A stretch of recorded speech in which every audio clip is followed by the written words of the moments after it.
میں اکثر ایک واقعہ سناتا ہوں، آج بھی سنا دیتا ہوں. حضرت مفتی تقی عثمانی صاحب دامت برکاتہم سے یہ واقعہ میں نے براہ راست سنا ہے کہ ایک آدمی پچھلی زمانے میں نا صدیوں پہلے کسی نے جھوٹی نبوت کا دعویٰ کیا. تو آپ کو پتہ ہے ہر جھوٹے کے ساتھ 8-10 چمچے مل جاتے ہیں، تو اس کے ساتھ ایک چمچہ ہو گیا.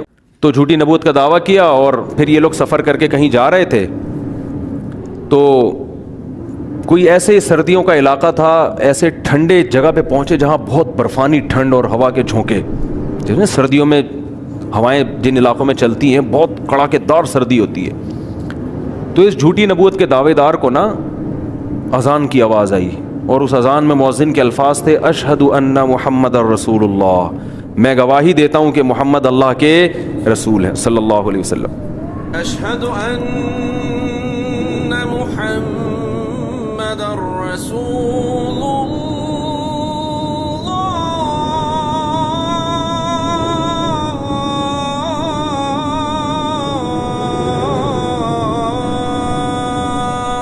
تو اس نے کہا کہ یار یہ آواز کہاں سے آ رہی ہے، اپنے چیلے سے کہا. اس نے کہا اپنے جو بھی مرشد اس کا، جو بھی پیر قذاب، اس سے کہا وہ دیکھ مینار پہ مؤذن چڑھا ہوا ہے، اندھیرے میں اتنی سخت سرد ہواؤں میں وہاں چڑھا ہوا ہے، اور کیا کہہ رہے اشہد ان محمد الرسول اللہ. اس وقت جب سب سو رہے ہیں، اس نے کہا یار ہم نے جو نبوت کا دعویٰ کیا نا واپس لے لیتے ہیں.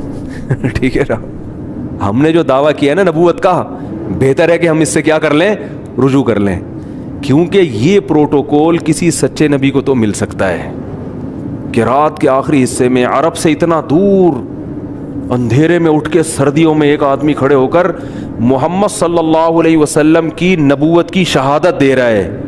تو یہ عزت اور مقام کسی سچے نبی کو مل سکتا ہے، ہماری دکان چلنے والی نہیں ہے. عقل مند تھا، رجوع کر لیا اس نے.